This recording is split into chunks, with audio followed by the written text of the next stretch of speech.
नेहमी त्याच पद्धतीने दुधी भोपळ्याची भाजी, पराठे किंवा थालपीठ खाऊन कंटाळले असाल ना, तर हा व्हिडिओ नक्कीच शेवटपर्यंत पहा. 2 चमचे तेलामध्ये संपूर्ण कुटुंबासाठी छान भन्नाट चवीचा नाश्ता बनवलेला आहे. त्यामुळे व्हिडिओ कुठेसुद्धा स्किप न करता संपूर्ण व्हिडिओ पहा. हाय हॅलो नमस्ते, स्वाती सांडबोर या यूट्यूब चॅनलवर तुम्हा सगळ्यांचं अगदी मनापासून स्वागत करते. तर इथे पहा, मी दुधी भोपळा घेतलेला आहे. त्यानंतर आपल्याला पिलरच्या मदतीने त्याची साल काढून घ्यायची आहे.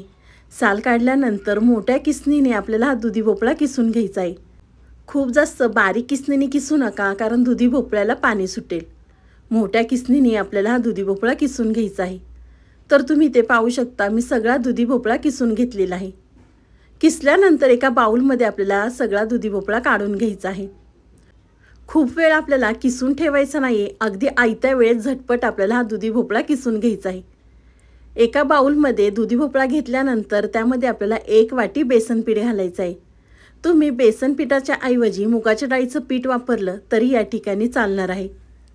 अर्धा कप आपल्याला या ठिकाणी बारीक रवा घालायचा आहे. जाड रवा वापरला तरी काही हरकत नाही. 1.5 चमचा मिरची पावडर, पाव चमचा आपल्याला यामध्ये हळद घालायची आहे. तिखट तुम्ही तुमच्या आवडीनुसार कमी अधिक करू शकता. 1 चमचा धना पावडर, अर्धा चमचा त्यामध्ये आपल्याला ओवा घालायचा आहे. पाव चमचा हिंग. बेसन पीठ वापरलेलं आहे, त्यामुळे आपण यामध्ये ओवा आणि हिंगाचा वापर केलेला आहे. चवीनुसार मीठ घालायचं आणि छान अगदी व्यवस्थित आपल्याला मिक्स करून घ्यायचं आहे.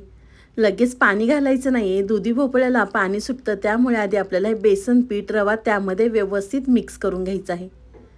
मिक्स केल्यानंतर त्यामध्ये आपल्याला पाणी घालायचं आहे. इथे मी आधी 1 वाटी पाणी घातलेलं आहे आणि व्यवस्थित आपल्याला मिक्स करून घ्यायचं आहे. मिक्स केल्यानंतर त्यामध्ये आपल्याला परत 1.5 वाटी पाणी घालायचं आहे. तुम्हाला पाणी कमी जास्त लागू शकतं. या पद्धतीने आपल्याला पीठ तयार करून घ्यायचं आहे. खूप जास्त आपल्याला दाटसर करायचं नाही आहे किंवा खूप जास्त सैलसर करायचं नाही. अगदी या पद्धतीने आपल्याला तयार हे पीठ करून घ्यायचं आहे. मिश्रण तयार केल्यानंतर एका साईडला पॅन गरम करून घेतलेला आहे. त्यामध्ये आपल्याला 1 चमचा तेल घालायचं आहे. तेल गरम झालं की फोडणीमध्ये आपल्याला जिरे घालायचे आहेत. तेलावरती जिरे तडतडल्यानंतर तयार केलेलं मिश्रण घालायचं आहे.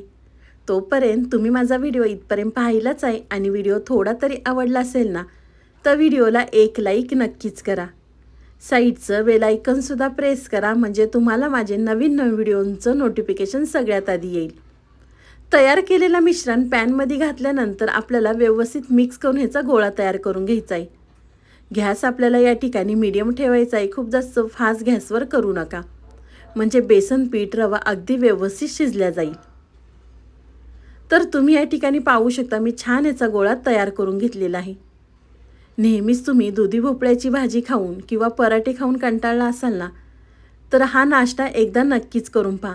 अगदी लहानांपासून मोठ्यांपर्यंत सगळेजण आवडीने खातील. आणि कुणाला दुधी भोपळा आवडत नसेल ना, तर या पद्धतीने त्यांना खाऊ घाला. मिश्रणाचा छान गोळा तयार झाल्यानंतर एका साईडला ताटाला मी तेल लावून घेतलेलं आहे. तेल लावल्यानंतर तयार केलेलं मिश्रण आपल्याला ताटावरती घालायचं आहे. चमच्याच्याच मदतीने आपल्याला हे थापून घ्यायचं आहे. हात लावू नका, नाहीतर हाताला भाजलं जाईल, किंवा हातामध्ये कॅरी बॅग घातली आणि त्यानंतर तुम्ही थापलं तरी काही हरकत नाही. चमच्याला थोडंसं तेल लावायचं आणि त्यानंतर आपल्याला हे थापून घ्यायचं आहे. खूप जास्त पातळ थापू नका किंवा खूप जास्त जाडसरसुद्धा आपल्याला हे थापायचं नाही. तुमच्या लक्षात आलंच असेल की आज आपण दुधी भोपळ्याच्या वड्या तयार करतोय.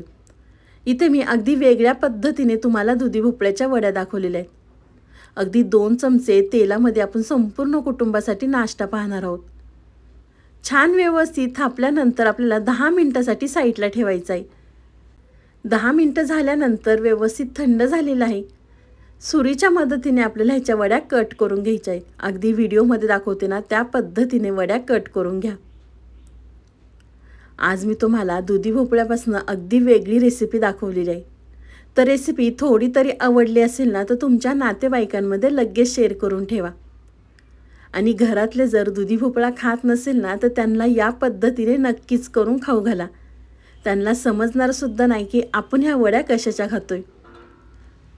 घरातली लहान मुलं दुधी भोपळा म्हटलं की नाक मुरडतात, पण वेगळ्या वेगळ्या पद्धतीने त्यांना खाऊ घातलं ना, तर ते सुद्धा अगदी आवडीने खातील. इथे मी मोठ्या आकारामध्ये वड्या कट करून घेतलेल्या आहेत. त्यानंतर एका वडीचे 2 भाग या ठिकाणी मी करून घेतलेले आहेत. तर अशाच पद्धतीने इथे मी 4 वड्या कट करून दाखवते तुम्हाला. पाहू शकता छान मस्त आपल्या वड्या तयार झालेल्या आहेत. तुम्हीही दुधी भोपळ्याच्या वड्या एकदा बनवल्या ना तर आठवड्यातनं 2 ते 3 वेळा नक्कीच बनवाल. पण घरातले वयस्कर लोक असतात, काही जणांना बेसन पीठ चालत नाही. तुम्ही यामध्ये मुगाच्या डाळीचं पीठसुद्धा वापरू शकता किंवा तांदळाचं पीठ किंवा सगळी पिठं मिक्स करून वापरली ना तरी काही हरकत नाही.